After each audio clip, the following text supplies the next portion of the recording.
रांची के अरगोड़ा थाना में पूर्व मंत्री सरयू राय समेत निजी सचिव आनंद कुमार, सुनील शंकर, रितेश गुप्ता और जेपीपीएल के डायरेक्टर के खिलाफ केस दर्ज हुआ है।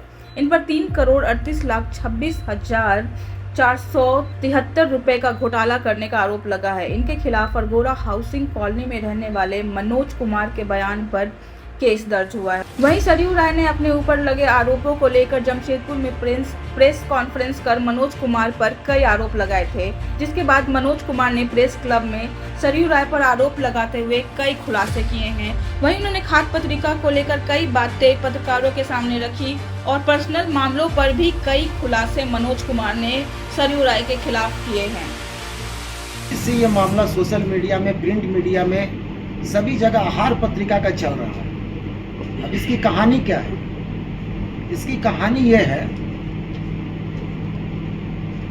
कि जब सरयू राय जी रघुवर दास जी के मुख्यमंत्री काल में मंत्री थे, कैबिनेट मंत्री खाद्य आपूर्ति, तो उन्होंने 2017 में एक निर्णय लिया कि आहार पत्रिका का मुद्रण प्रकाशन होगा और उसका वितरण जो पीडीएस डीलर हैं और जो लाभुक हैं, कंज्यूमर हैं, उन तक पहुंचाया जाएगा। हर महीने पहुंचाया जाएगा, क्योंकि हमारे यहाँ जो जन उपयोगी योजनाएं हैं उसकी जानकारी उन तक पहुंचेगी। यहाँ तक तो बहुत अच्छी बात थी, इसमें कोई बुराई नहीं है, बहुत अच्छी बात थी।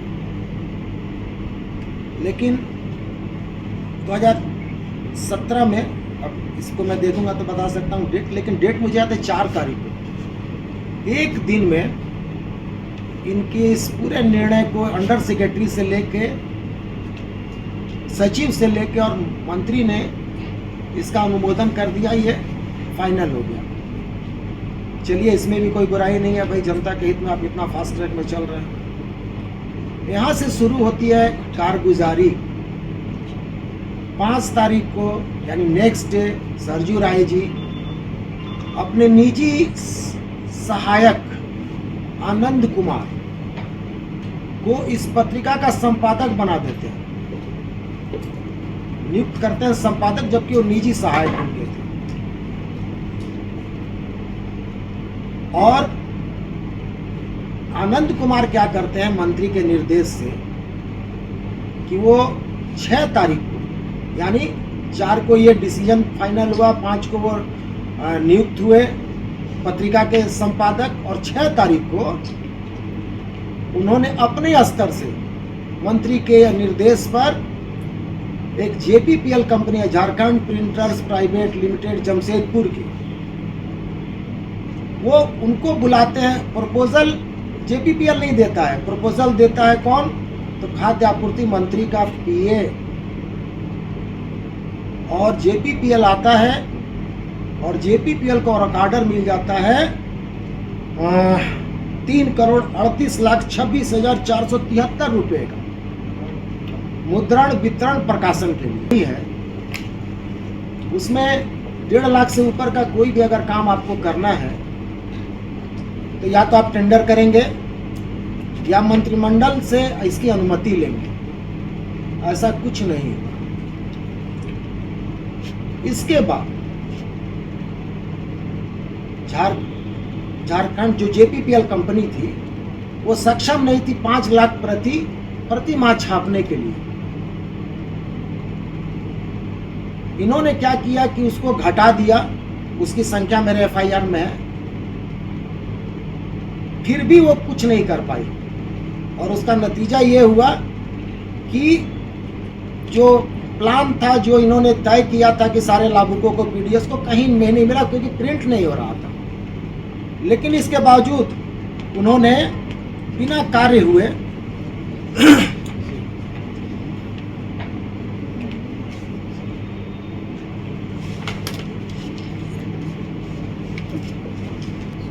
देखिए, 1 साल में 12 संस्करण उनको करना था, लेकिन बिना किसी संस्करण के 1,83,69,130 रुपया का भुगतान जेपीपीएल को कर दिया जाता है। ये मामला उस समय एक स्थानीय यहाँ के प्रिंट मीडिया हाउस ने उठाया, जब ये मामला उछाला गया तो उन्होंने वित्त विभाग को लिखा कि भाई आप मुझे इसका अनुमोदन कीजिए इस काम के लिए। वित्त विभाग ने लिखा, वित्त विभाग के सचिव थे मिस्टर अमित खर्रे, उन्होंने लिखा कि जब आपने इस काम को कर दिया है बिना अनुमोदन के, तो अनुमोदन की क्या हो सकता है, और आप जो भी करें नियमानुसार करें। ये फाइल में है मेरे पास, इसमें है। उसके बाद इस JPPL को,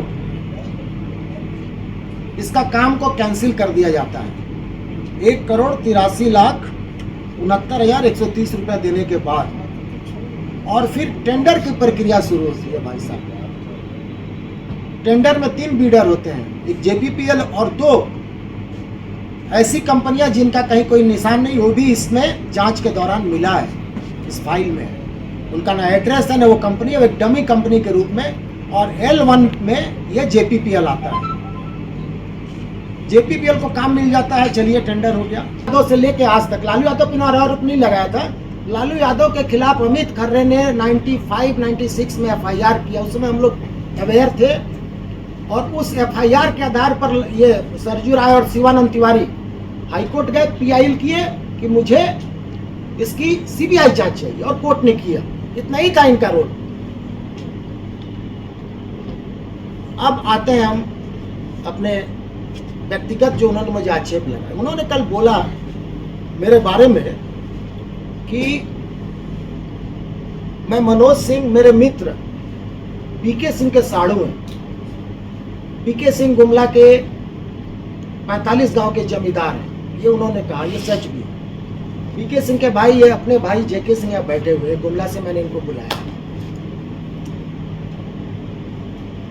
उन्होंने कहा कि भाई वो मेरे दोस्त थे, लेकिन हकीकत कुछ और है, वो मैं बताना चाहता हूँ। तो उन्होंने मुझे पहला आरोप लगाया, ये कहा कि 90 के दशक में एक गैंगस्टर, बहुत ही मशहूर गैंगस्टर था झारखंड का, मैं नाम नहीं लूंगा, उन्होंने नाम लिया, मैं नाम नहीं लूंगा, वो मेरा साथी था।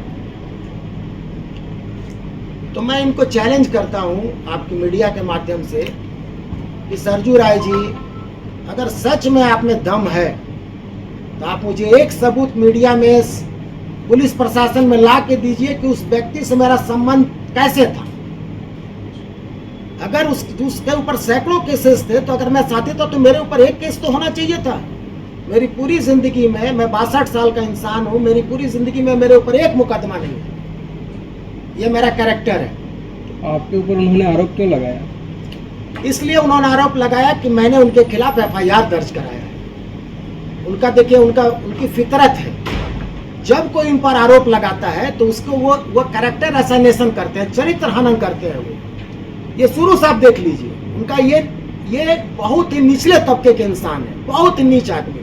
मैं खुलेआम कर रहा हूँ, इतना गिरा हुआ कोई भी आदमी झारखंड में या बिहार में पॉलिटिशियन नहीं है।